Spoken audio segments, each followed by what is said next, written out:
welcome back to another episode of Pro Gear Reviews. Today we're going to be hydro dipping a flashlight and a 45-degree angled offset mount. The mount was purchased from Amazon. It's a generic mount, but some of the materials you're going to need are your selection of various paints.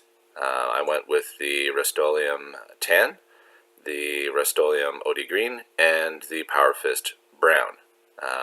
You're going to want a coat hanger or a wire of some kind so that it will dip easier into your solution. Your solution is basically just the water, but you spray the paint on top of it. And you want to make sure that your bucket or your water reservoir is as large, if not larger, than your largest item that you're going to be dipping. With that said, you're going to alternate the spray paint in whichever fashion you like. You can do a long green spray and then a short beige. You can do quick sprays of both, and again, this can be used in any color. You can use pink if you wanted, so long as you don't mix the brands. The reason why I say that is because you're going to get a result much like the one that I get when I dip this piece. I didn't do the research into it. Power Fist paint lineup uses a rust inhibitor, at least in the brand or the style that I had gotten. That rust inhibitor does not mix well with Rust-Oleum paints. So if you're going to do this, make sure you're using the same brand. So you can use any color you want. And Rust-Oleum advertises that you can use their paints interchangeably. So their whole paint lineup, whatever color they make, you can use.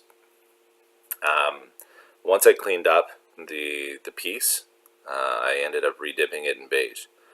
Unfortunately, I didn't learn my lesson, and I dipped the remaining two pieces for the mount in a mixture of the Power Fist and the Rust-Oleum. Now, I got mixed results, but I was able to rectify the situation with a bit of finesse work after the fact. When you're doing your dipping, you want to make sure that anytime you're changing colors, obviously, or anytime you're changing pieces, dump the water out and get a new, fresh, clean spray on the surface. Otherwise, you're going to get mixed results and you're going to get patches in your paint. So as you can see with this piece, I didn't get full coverage. Ultimately, I wasn't concerned because I was going for a camouflaged and marbled effect. The same thing with the mount piece here.